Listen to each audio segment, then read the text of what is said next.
মানুষে কাপড় চুপড় দিয়ে জামা কাপড় বানায়, আর আমি ধান দিয়ে জামা কাপড় বানাবো। এই জামা কাপড় বানিয়ে আমাদের ভাই তারেক রহমান তার কাছে মেসেজটা পৌঁছাবো যে বাংলাদেশে আমাদের ধান দিয়ে জামা কাপড় বানানো যায়, তৈরি করা যায়। আমার জীবনে অন্য কোনো দল ছিল না, আমি বিএনপি ছাড়া অন্য কোনো কিছু চিনি না। এইটি যেন আমার মৃত্যু হয়, এটা হলো আমার আশা। এই শ্বাসটা হলো আমাদের দলের প্রতীক, আমাদের সারা বাংলাদেশ জাতীয়তাবাদী দল বিএনপির একটা প্রতীক।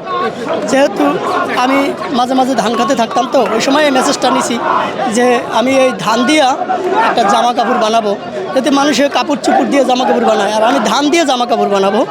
এই জামা কাপড় বানিয়ে আমাদের ভাই তারেক রহমান তার কাছে মেসেজটা পৌঁছাবো যে বাংলাদেশে আমাদের ধান দিয়ে জামা কাপড় বানানো যায়, তৈরি করা যায়। এরম লোক আছে এবং এরম পাগল আছে যে ধান গায়ে দিয়া সারা বাংলাদেশে করতেছে।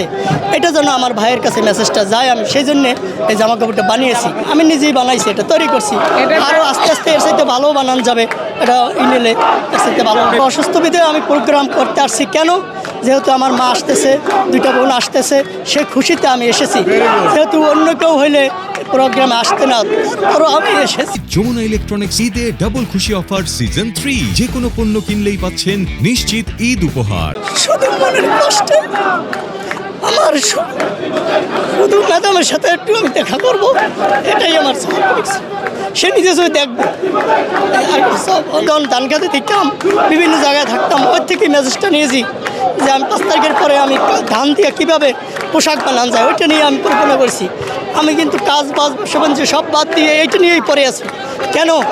যেহেতু আমি এই ধানের প্রতীকটা নিয়ে ধরে আছি, যে আমি এটা নিয়ে ধরে থাকবো।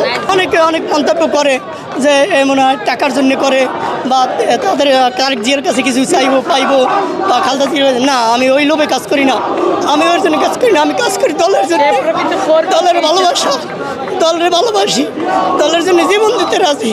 এটা হলে আমার আশা। আমার জীবনে অন্য কোনো দল ছিল না, আমি বিএনপি ছাড়া অন্য কোনো কিছু চিনি না। এইটি যেন আমার মৃত্যু হয়, এটা হলো আমার আশা। যেহেতু বাংলাদেশে সুন্দর সুস্থ একটা নির্বাচন হোক, আমাদের জনগণের চাওয়া পাওয়া যে একটা সুন্দর নির্বাচন হবে, সেই নির্বাচনে যেই পাশ করবে সে সংসদে যাবে, এটাই হলো আমাদের দাবি।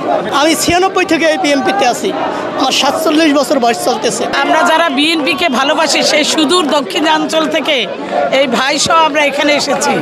আমরা বিএনপিকে ভালোবাসি, খালেদা জিয়াকে ভালোবাসি, তারেক রহমানকে ভালোবাসি।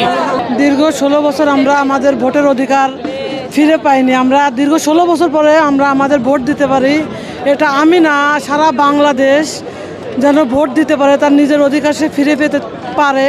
এবং আমাদের দেশনেত্রী বেগম খালেদা জিয়া, সে তার সুষ্ঠু নির্বাচনের মাধ্যমে, জনগণের ভোটের মাধ্যমে সে আবার ক্ষমতায় আসুক, এটা আমিও চাই, আমার দেশের জনগণও চায়। আমাদের দেশনেত্রী বেগম খালেদা জিয়া তার সুস্থতা কামনা করে তিনি দেশে ফিরে আসতেছে। এর জন্য আমরা দেশবাসী অনেক আনন্দিত, অনেক গর্বিত। এবং তার সাথে তার পুত্রবধূ জুবাইদা রহমান আসছে, এটাও আমরা একটা, আমাদের দীর্ঘদিন সে দেশে ফিরে আসতে পারে না, সেক্ষেত্রে মনে করেন তার নিজের দেশ বাংলাদেশ সে ফিরে আসতে পেরেছে, আমরা তাদেরকে দেখতে পারবো, তা পাশে আমাদের পাশে তারা থাকবে, দেশের জনগণ পাশে থাকবে, এই প্রত্যাশায় আমরা দেশবাসী কামনা করি।